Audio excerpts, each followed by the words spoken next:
सागूदाना नाम तो आपने सुना ही होगा।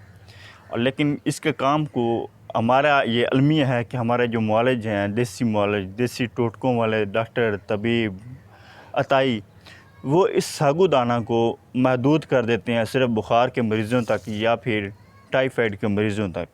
मुझे याद है बचपन में जब हमें बुखार होना, टाइफाइड होना, डॉक्टर के पास जाना मेडिसिन लेने के लिए, उसने कड़वी के लिए अद्वियात दे देनी और साथ में परहेज़ का बता देना और नरम ग़िज़ाओं में बता देना कि आप सागूदाना की खीर खाएं। सिर्फ़ सागूदाना का हमारे यहाँ यही इस्तेमाल पाया जाता है कि बुखार के मरीज़ इसको नरम ग़िज़ा के तौर पे खाएं। लेकिन आज हम इसका ब्रॉड व्यू देखेंगे, इसका ब्रॉड विज़न देखेंगे कि सागूदाना आखिर है क्या चीज़, ये कहाँ से हमारे पास आता है और इसके इस्तेमालात क्या-क्या हैं और इसको किस किस मकसद के लिए इस्तेमाल कर सकती हैं। तो हम बात करते हैं सागूदाना सिर्फ़ बुखार के मरीज़ों के लिए नहीं दरकार, बल्कि सागूदाना हर उस बंदे को खाना चाहिए जिसको हड्डियों की कमज़ोरी है, हर उस बंदे को खाना चाहिए जिसके निज़ाम दुरुस्त नहीं है, हर उस बंदे को खाना चाहिए जिसका ब्लड प्रेशर हाई या लो रहता है, हर उस बच्चे को खाना चाहिए जिसको पैदाइशी मसाइल होते हैं, पैदाइशी ज़हनी मसाइल, स्ट्रेस, ये वो चीज़ें होती हैं। अगर आप चाहते हैं कि आपके आने वाले बच्चे सेहतमंद हों, तंदुरुस्त व तवाना हों, कुदरती हुस्न व जमाल के मालिक हों, लंबे कद वाले हों, खूबसूरत हों, तो फिर आप अपनी हामिला औरतों को सागूदाना की खीर खिलाएं। इससे क्या होगा, आपकी औरतों को कुदरती विटामिन्स मिलेंगे, कुदरती ग़िज़ाई अज़्ज़ा के हामिल मिनरल मिलेंगे और इससे क्या होगा कि आपके बच्चे सेहतमंद होंगे, तंदुरुस्त व तवाना होंगे, ज़हीन होंगे, काबिल होंगे, हर लंबे कद वाले होंगे, सेहतमंद होंगे, तंदुरुस्त व तवाना होंगे। तो ये सारी चीज़ें अब हम देख लेते हैं कि ये जो सागूदाना है ये कहाँ से आता है।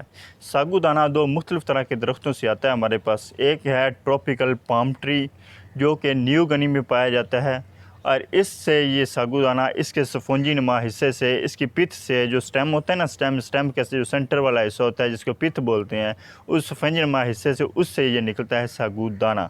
अच्छा, लेकिन उससे ये परफेक्ट सागूदाना नहीं मिलता, उससे वो पाम से निकालते हैं, उसको एक्सट्रैक्ट करके उसके बाद उसको ट्रीटमेंट करते हैं किसी मशीनरी वगैरह में और उसके बाद उसको दानेदार सागूदाना बना के हमें भेज देते हैं। मुख्तलिफ़ ममालिक से वो बरामद करते हैं, मुख्तलिफ़ ममालिक को वो भेज देते हैं। अच्छा, इसके अलावा दूसरा जो दरख्त है उसको बोलते हैं कसावा। अब कसावा की जो जड़ें हैं, कसावा जो पाया जाता है ये पाकिस्तान में, जनूबी अमेरिका में पाया जाता है, पाकिस्तान में भी आरैशी पौधों के तौर पे ये इस्तेमाल होता है। अब ये कसावा की जो जड़ें हैं उन जड़ों के ऊपर से छिलके उतारे जाते हैं, उन जड़ों को फिर ग्राइंड किया जाता है, पाउडर बनाया जाता है, उस पाउडर को फिर दूध में भिगोया जाता है।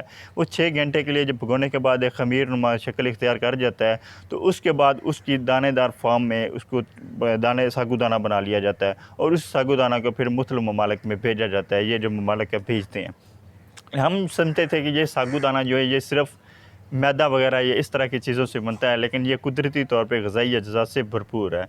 कौन कौन से लोगों को खाना चाहिए? मज़दूर बंदा, हर लूला लंगड़ा बंदा, काना आँखों से भींगा, उसके अलावा जो छोटे कद वाला है हर उस बंदे को ये खाना चाहिए।